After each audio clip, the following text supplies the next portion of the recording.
How to clear the history of run command in Windows 11. Hi everyone, this is Kate and welcome back to another video.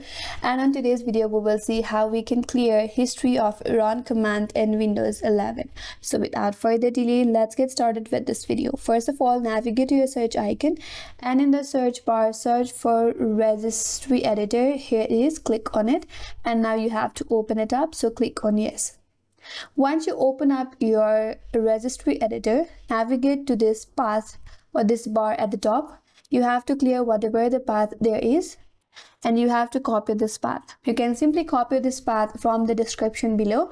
There you will find this path. So all you have to do is copy the path from the description, come here and simply paste the path and press enter in your keyboard.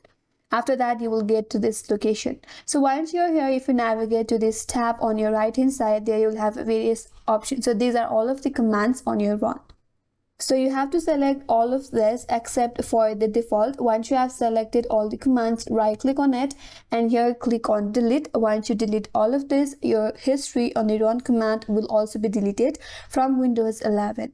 And that's all for today's video. Hope this video was helpful, and if you're new to our channel, consider subscribing. Thanks for watching and stay tuned for more videos.